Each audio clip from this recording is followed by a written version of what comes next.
ओम। क्रांतिकुंज गुरुकुल में सभी का स्वागत है।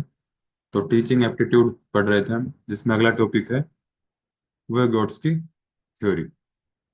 तो व्यगोट्स्की एक रशियन मनोवैज्ञानिक थे, जिन्होंने काफी सारी थ्योरीज दी हैं, जिसमें से दो के बारे में आज हम चर्चा करेंगे।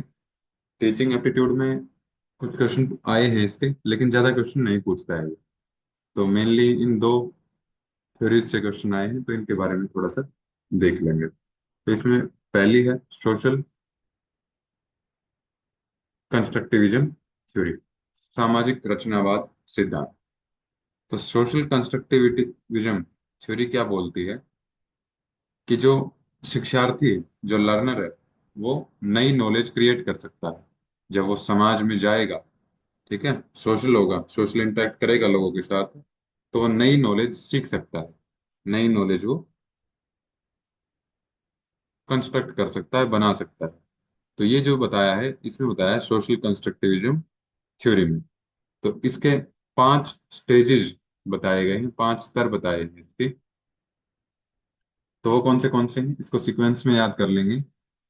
ठीक है, जो क्वेश्चन बना है इसी पे से बना है वो, इसकी सीक्वेंस पूछी गई है आपसे कि इन 5 जो स्टेजेस हैं सोशल कंस्ट्रक्टिविज्म थ्योरी की, इनकी सीक्वेंस क्या होगी। तो इसमें सबसे पहले है एंगेज।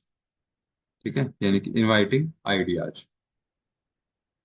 कि सबसे पहले जो आइडिया है, आइडिया आएगा, उसके बाद उस जो आइडिया को, उस विचार को, उस जानकारी को एक्सप्लोर किया जाएगा, यानी कि और विस्तार से जानने की कोशिश की जाएगी। फिर तीसरे नंबर पे जो भी एक्सप्लोर करने के बाद, यानी कि उसको थोड़ा सा और विस्तार से जानने के बाद, उसको अब एक्सप्लेनेशन की जाएगी। उसकी एक्सप्लेनेशन करने के बाद थोड़ा सा और उसका समाधान किया जाएगा, सॉल्यूशन किया जाएगा, इलेबोरेट।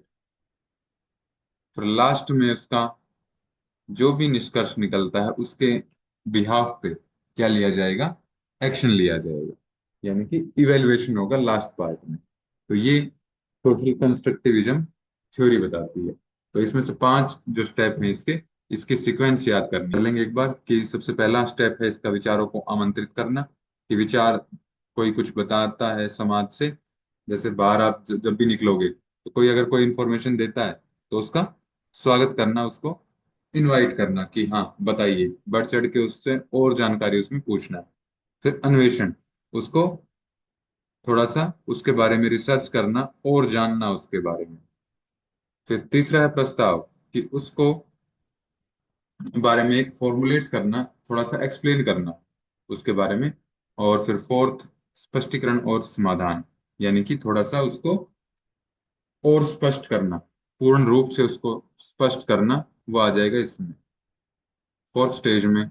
और लास्ट में टेकिंग एक्शन, जो कार्रवाई होगी, इसमें आ जाएगी इवेल्युएशन में। फिर दूसरा थ्योरी है आपकी जोन ऑफ प्रोक्सिमल डेवलपमेंट, यानी कि ZPD। इसमें क्या बताया गया है कि 3 जोन में डिवाइड कर दिया है इसको। ये है आपकी पहली जोन, मान लिए, एक जोन, ये दूसरी जोन है, और ये तीसरी जोन है। तो जो इसमें पहली जोन है, इसमें वो खुद से सीख सकता है, जो भी शिक्षार्थी है वो अपने आप सीख सकता है इस स्टेज में, इस सर्कल में। यानी कि जो चीजें अपने आप सीखने लायक हैं, वो उसने इस सर्कल के अंदर ले दी है, जो ब्लू कलर का है, डार्क ब्लू का जो। फिर जो इस सबसे बाहर वाली है, इसको ले दिया आउटर जोन। आउटर जोन में क्या होगा कि जो बिल्कुल भी नहीं सीखी जा सकती, जो सबसे अंदर वाली होगी, उसमें खुद से वो सीख सकता है, इंडिपेंडेंटली, स्वतंत्र रूप से जो भी चीजें हैं वो सीख सकता है, वो इस कैटेगरी में डाली है उसने। और जो बिल्कुल भी नहीं सीखी जा सकती, किसी के गाइडेंस के बाद भी नहीं सीखी जा सकती, वो सबसे आउटर सर्कल में डाल दी है उसने, सबसे आउटर जोन में डाल दी है। ठीक है, तो इस आउटर और इनर, यानी कि ये आउटर जोन है, ये इनर, और ये आपकी मिडल जोन। तो मिडल जोन को इसने क्या बोला है, जोन ऑफ प्रोक्सिमल डेवलपमेंट।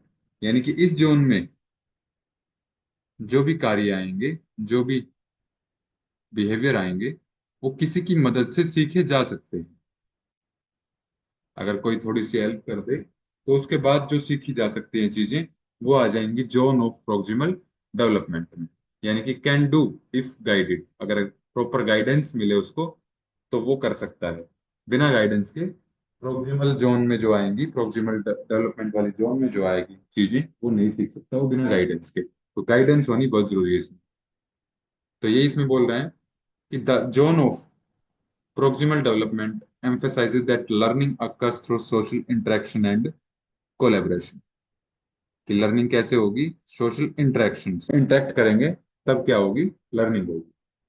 फिर जेडपीडी यानी कि zone of proximal development is defined as the space between what a learner can do without assistance. यानी कि क्या है ये? स्पेस है किस किस के बीच का? विदाउट असिस्टेंट, यानी कि जो इंडिपेंडेंटली, ये है इस स्पेस, इसके बीच का। और दूसरा क्या होता है? What a learner can do with adult guidance और in collaboration with more capable peers. मतलब जो उससे ज्यादा सक्षम है उस चीज में, तो उनकी गाइडेंस के, या फिर जो अडल्ट है उनकी गाइडेंस के साथ जो चीज कर सकता है, तो वो किस में आ जाएंगी? Zone of proximal development. तो ये आपका थ्योरीज थी vygotsky की। तो इसके बाद कुछ पीवाईक्यू है, तो वो देख लेते हैं एक बार। तो इसने पहला दिया है, which of the following indicates the concept of zone of proximal development as suggested by psychologist Lev Vygotsky.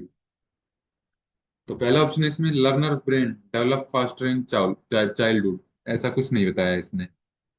तो दूसरा बोला है कि learner learns effectively when it is supported with real life examples. ऐसा रियल लाइफ एग्जांपल्स जैसी कोई चीज हमने नहीं पढ़ी है।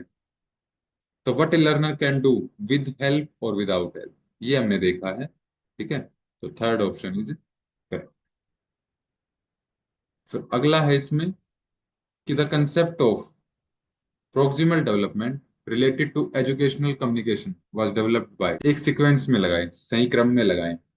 तो इसमें सबसे पहला आपको पता है कि एंगेज है, तो जिसमें सबसे पहले नंबर पे एंगेज लिखा है तो वो आपका ऑप्शन हो जाएगा। ठीक है, फिर इससे अगला है, child who feels it difficult to do a task alone is able to do it better with the help of more skilled peers and adults. तो इट इज टर्म्ड एज, तो ये हमने किया है कि किसी की हेल्प से, कि जो उससे ज्यादा सक्षम है उसकी हेल्प से अगर वो चीज कर लेता है वो, तो वो जोन ऑफ प्रोक्सिमल डेवलपमेंट में आती है चीजें।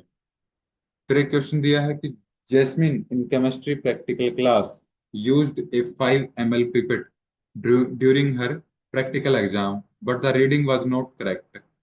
When she got frustrated, her friend Ranjita guided her to hold the pipette correctly and drop chemical properly. Now she succeed. अब वो सफल हो जाती है और got desired result. This is an example of, तो ये भी किसका एग्जाम्पल है कि गाइडेंस से अगर वो चीज ठीक कर पाता है, तो जोन ऑफ प्रोक्सिमल डेवलपमेंट। फिर अगला क्वेश्चन आपका जून 2023 में आया है ये। According to vygotsky learning occurs through social interaction and collaboration. बिल्कुल ठीक है ये स्टेटमेंट, बोला है इसने। फिर क्या है, scaffolding involves providing the student with all of the answer and solution to a problem. तो ये स्टेटमेंट गलत है। जो इसने स्कैफोल्डिंग में बताया है वो बताया है कि बस उनको गाइड करो, हिंट दो, पूरा का पूरा सॉल्यूशन या का पूरा उत्तर उनको ना बताया जाए स्टूडेंट्स को। ठीक है, तो ये इसने नहीं बोला है। तो यानी कि फर्स्ट करेक्ट और सेकंड इज इनकरेक्ट।